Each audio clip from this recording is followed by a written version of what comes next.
terakhir ya. Terakhir untuk panel. Nanti setelah zuhur kita akan menyambung pada keynote speakernya. Baik, dipersilahkan Pak Okta dengan judul Pelisanan Al-Quran, Tinjauan Estetika Kenikmatan Tekstual. Silakan Pak Okta. Baik, terima kasih Bu Tri. Bismillahirrahmanirrahim. Assalamualaikum warahmatullahi wabarakatuh. Waalaikumsalam warahmatullahi wabarakatuh. Alhamdulillahirrahmanirrahim. Allahumma salli ala sayyidina Muhammad. Pertama, saya ingin mengucapkan terima kasih kepada S3 Al-Tiga Palembang yang telah menerima saya dan memberi kesempatan pada saya untuk mempresentasikan apa yang telah saya kerjakan bersama kolega saya Indira Kartini yang kemudian diberi judul Pelisanan Al-Quran, Kajian Estetika Kenikmatan Tekstual. Mudah-mudahan suara saya terdengar jelas Bapak Ibu hadirin sekalian. Oke. Jika tadi presentasi sebelumnya lebih mengucapkan pada bahwa Al-Quran itu memberi banyak pengetahuan dan itu bisa dikerjakan lebih lanjut dalam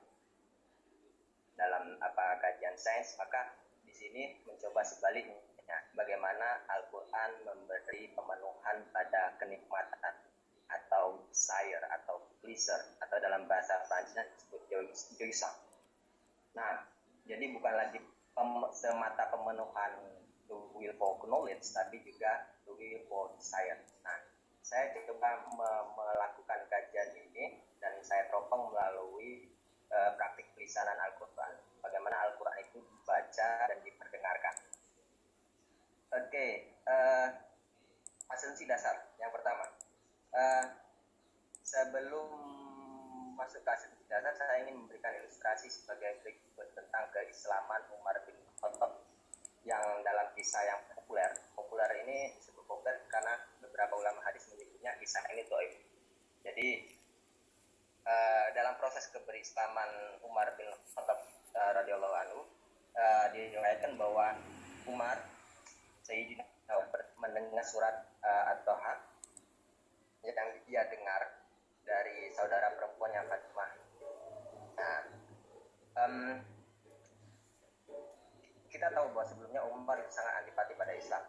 Bahkan pada puncak penolakannya Umar kemudian berniat membunuh Nabi. Nah, dan membunuh Nabi sebagai upaya untuk menghentikan penyebaran Islam di Mekah. Nah, dan dalam posisi itu Umar tiba-tiba mendengar bahwa adiknya itu sudah masuk Islam, dan seketika sekonyong-konyong Umar langsung mendatangi rumah saudaranya, adiknya. Lalu di rumah tersebut Umar mendengar bacaan Al-Quran yang dibaca oleh adiknya. Ada juga yang diriwayatkan itu dibaca oleh suaminya. Nah, dalam keadaan tersebut Umar begitu marah dan langsung memukul saudaranya, dan setelah memukul lalu ada proses perenungan sebentar, kemudian dia menyesalinya, dan pada akhirnya Umar kemudian meminta teks-teks Al-Quran yang ditulis di rumah untuk dia baca sendiri. Nah, dalam proses ini dalam proses inilah yang kemudian mengatakan Islam itu Umar untuk pada akhirnya memeluk bersyahadat amal Islam.